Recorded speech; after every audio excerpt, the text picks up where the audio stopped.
Well, hello, Sue. Thank you for joining me today. It's so lovely to have you. And it's this special time where we get to just have a conversation. I'm really so curious where you've been in the last 3 years since you did your coach's training and the awakening. And I'd love for you just to tell me a little bit more about, what's happening in your life and what you found has been a really lovely example of what you learned in the awakening and the coach's training and how it's impacted your life. Wow, she has so much. When I think back on it, I mean, I think about us making contact with each other, and that was what, 3 years ago, I think. 3 years, yes. I know. And I just came out of the blue, and I just knew it was exactly what I wanted to do. And we were moving back to Belito from here, and you were starting your course, and I didn't know what it was about. I didn't have any idea. I just knew I needed a new direction in life. So that's how it all started. And I think because I had been in counseling before for years, the traditional counseling, I've always been drawn to that. And yours was just wow. It was just a whole new shift in mindset, just completely. And it was just so exciting from word go. I just loved every minute of it. And it was, it just made sense. Everything about it made sense. The three principles, everything. And I won't even go into that because it's just become a part of my life now. Um, I think we started that year, and that year was a catastrophe for me because we'd moved back to Belito. And I think if you remember, excuse me, we both got COVID, and Tim was desperately ill. But right throughout that year, I did the course. And that just You grounded me did. because, yeah, when things were I, so bad, yeah, sorry, I remember, Sue. I remember the intensity of your situation and marveling at how you just kept showing up. You just kept coming. You never stayed away. You were curious, you were excited.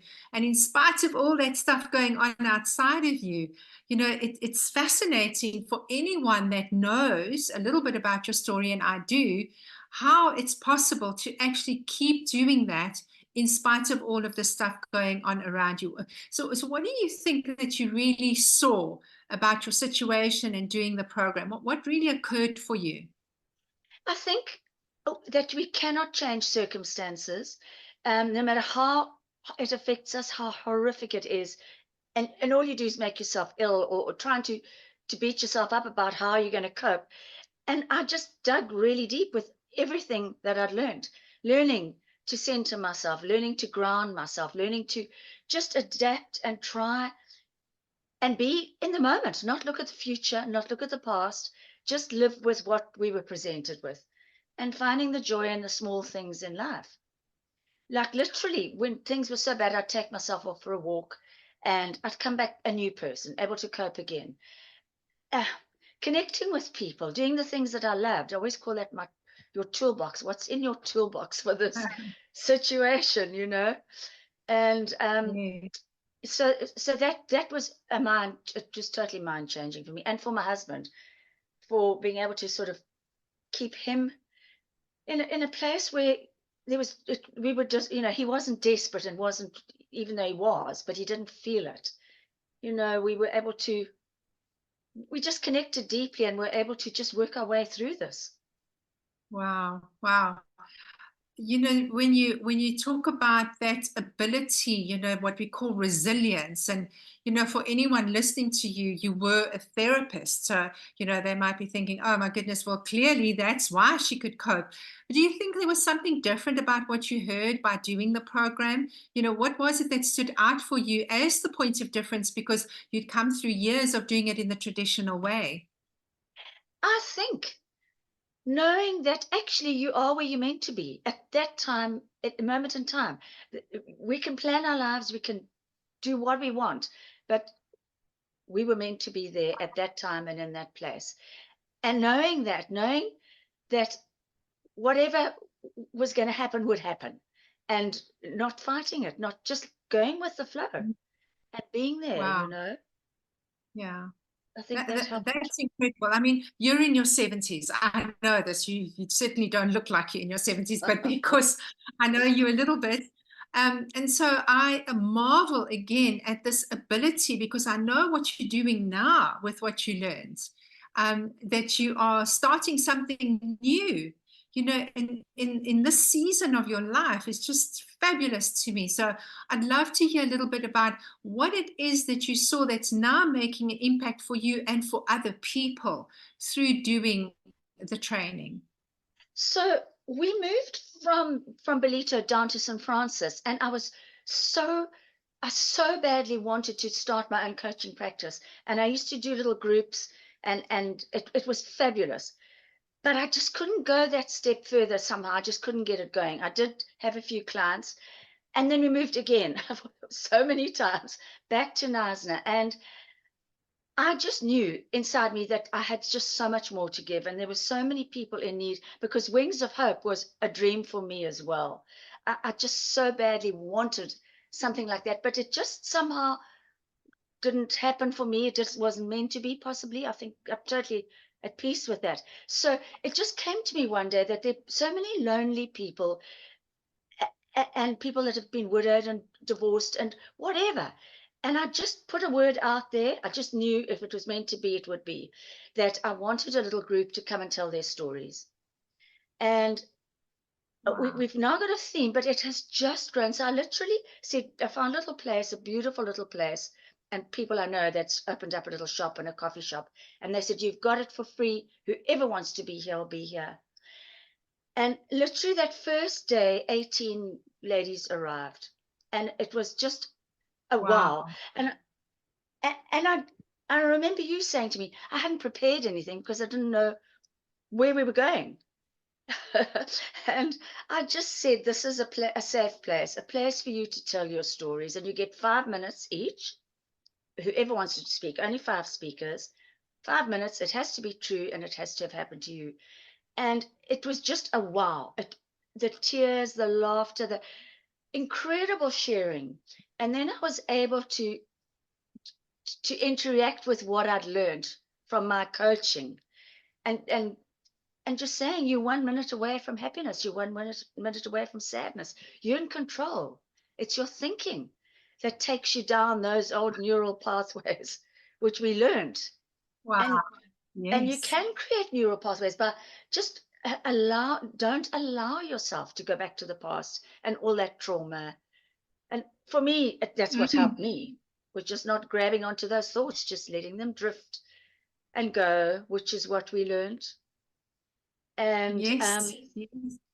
and that has been so huge. And from that, it's just grown. I mean, now we've done our fourth one, and each time new people come, each time we hear new stories, they're making connections, they're starting to form friendships, they are supporting each other.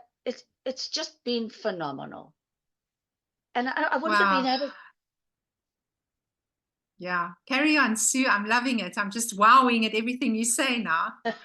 I wouldn't have had that confidence to do it because, well, I didn't have the confidence before, but I did, knowing that this was meant to be. It was what I should be doing. I just, without a shadow of doubt. And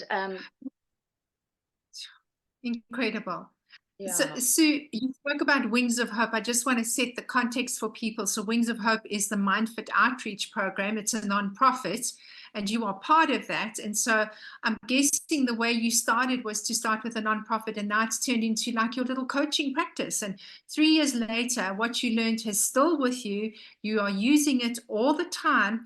And I'm guessing it's made an impact not just there with the people that you're inviting, but in your life and in your world. Do you want to tell me a little bit more about that as well? I'd love to hear. Well, yeah, I don't want to get emotional, but this last week, we had such a shock.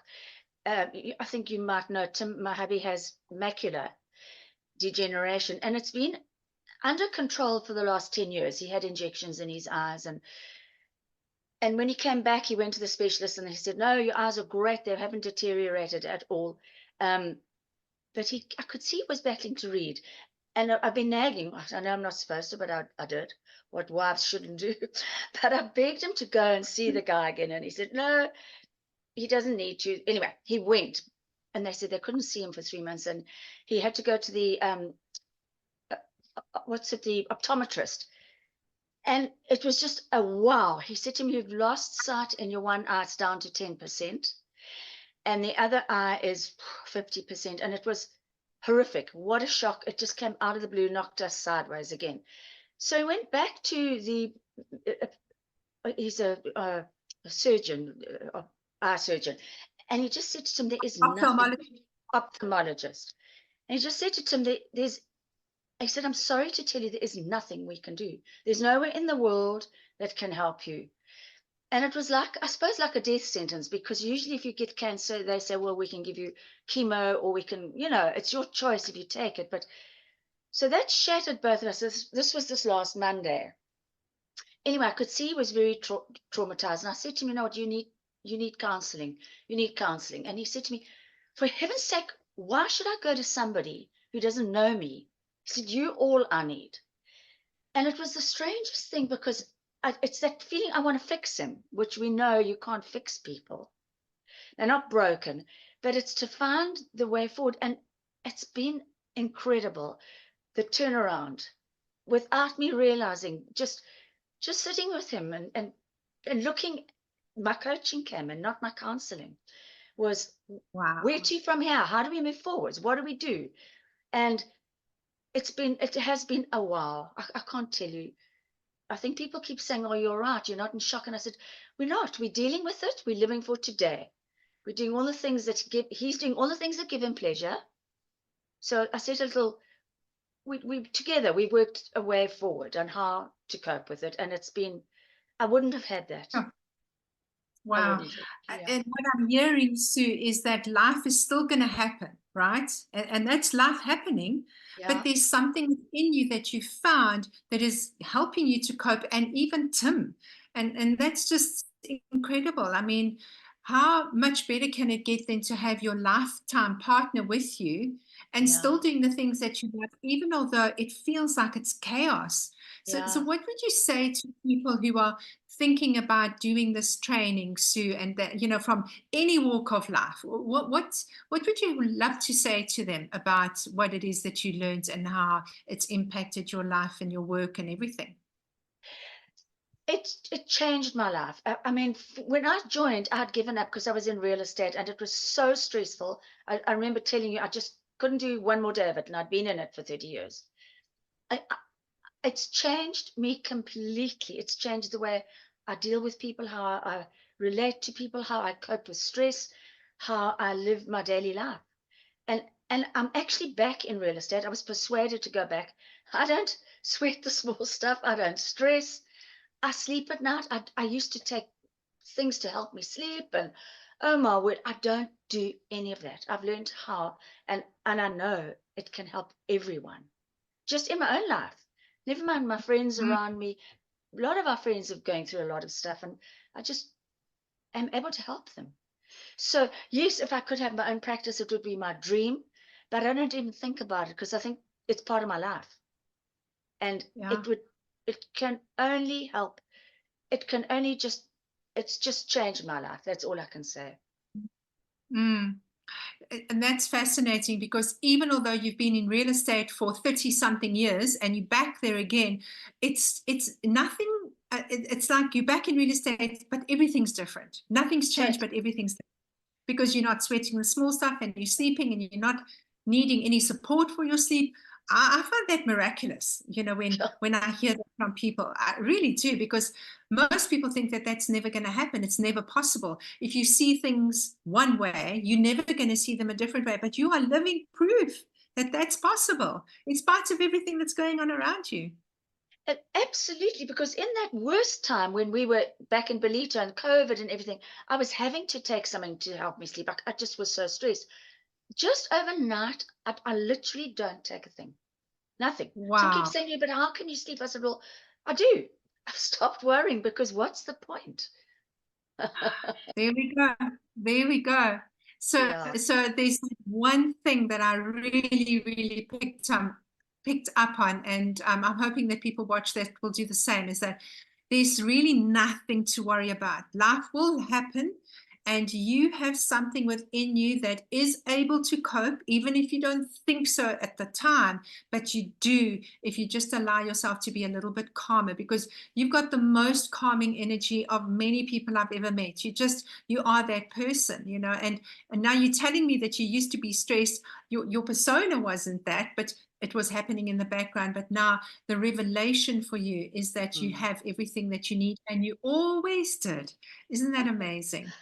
Yeah. Yeah. Well, Yeah. I can only encourage everyone. It really was life changing for me, and from Mm. not knowing anything about it, I came in with my eyes wide open, ears wide open, and I loved every minute of every session. Uh, and me too. It was a joy to have you on the training. So, Sue, really, Thank thanks you. so much. I've really enjoyed connecting with you again 3 years down the line. Well done. I look forward to hearing more about your groups, and thank you for your time. Pleasure, Sharon. Thank you for everything. It was wonderful. Okay. Bye. Bye.